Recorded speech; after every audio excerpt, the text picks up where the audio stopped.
Without CeeDee Lamb to help a struggling Dallas Cowboys team, after an unfortunate loss to the Bears 2 weeks ago, many fans considered their season already over.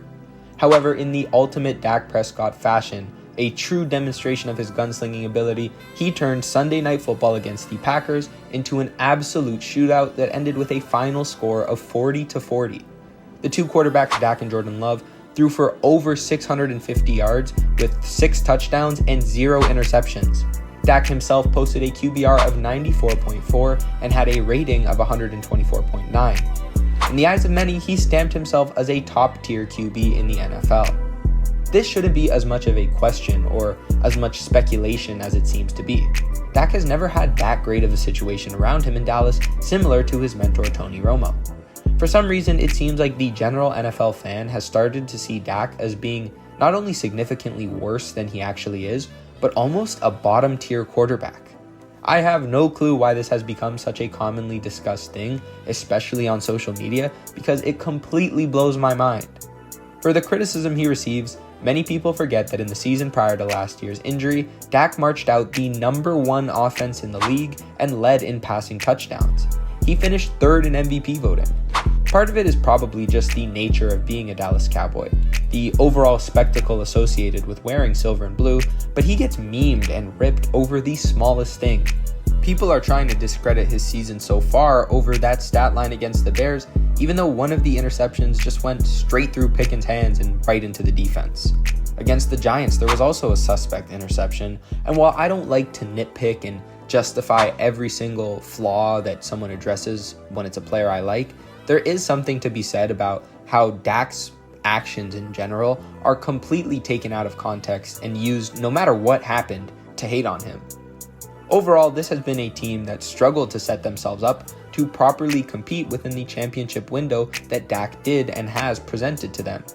In terms of providing him with the help that he deserves after nearly 10 years with the squad, even the biggest of Jerry Jones apologists would have a hard time doing so. Sure, he gets paid a lot, but after games like last night, I don't see why, if you're a GM, you wouldn't pay a quarterback that's capable of this. Maybe even one that should potentially be considered a top 5 best in the entire league, especially over the course of the beginning of this season. Dak is a perfect example of a fundamental quarterback. He is a masterful pocket passer, and it's almost fitting that a gunslinger of his caliber plays on a team called the Cowboys. If I was developing a young QB, I would go out of my way to make sure they study Dak Prescott film on repeat before bed every single night. When you imagine the way a quarterback is supposed to play the position, Dak stands out as a perfect example of mastering the simple things. Throughout his time in the NFL, he has become a true pre-snap wizard. I am not sure if many quarterbacks in today's era are capable of audibling and managing the offense after the huddle the way Dak is. Everything from looking off a safety on a touchdown pass to shifting the line or changing a route, it reminds me a lot, ironically, of a Peyton Manning-esque sheriff.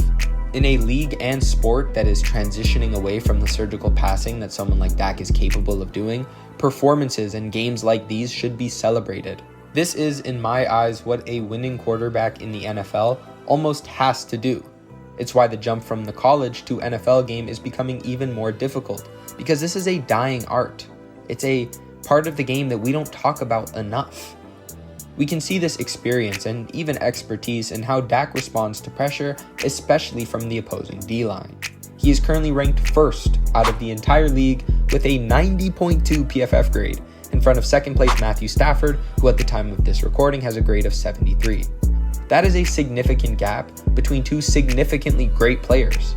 Dak is now leading the league in pass yards, and when considering the underwhelming seasons other quarterbacks around the league are producing, I am super high on the Dak train.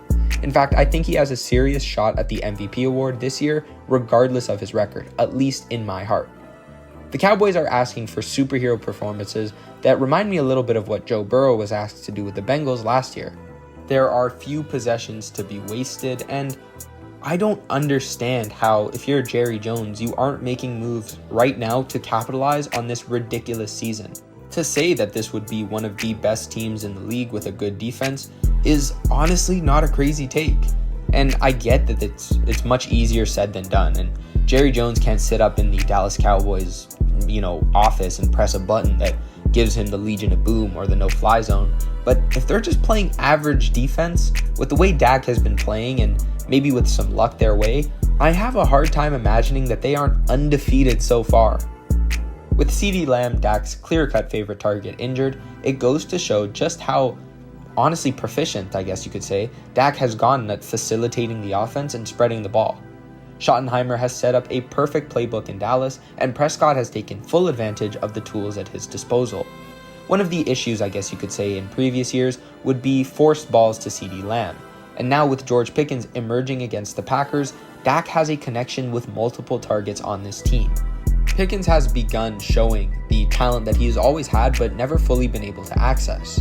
The locker room drama can be put aside when someone can play to this level, making ridiculous catches and even showing ability for yards after catch. When Lamb is back, I somehow expect this offense to get even better, and this might be one of those seasons that we talk about for years to come. A name that I never thought I would bring up when talking about the positive side of the Cowboys is Javonte Williams, who is playing at an extremely high level right now. After a great rookie year that was followed up by a really nasty injury, Javonte struggled with the Broncos and was the centerpiece of honestly one of the league's worst rushing attacks.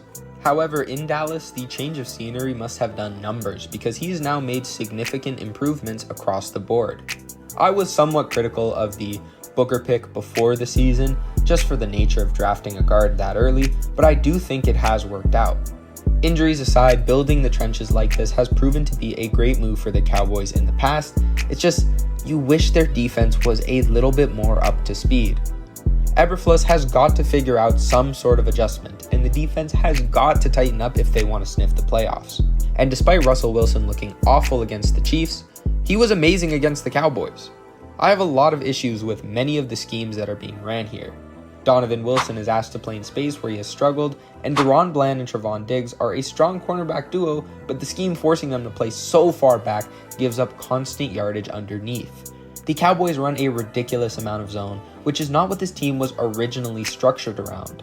I don't think Kenny Pickett is a bad player, so to speak, but when you compare his impact now with what potentially having Micah would have done, it's hard to justify that move, and I wanted to talk about the other parts of the Cowboys without mentioning the Micah trade, but we have to at least talk about it a little bit. Something we mentioned in shorter form content on this channel was how the Cowboys could benefit from picking up CJ Gardner-Johnson. I think it would be a huge move, and it helps strengthen not only the safety position, but also the nickel role on their defense.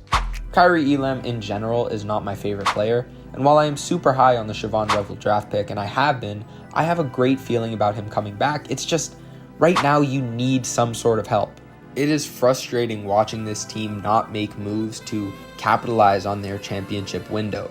Especially now that Malik Hooker is injured, time to make changes is right around the corner.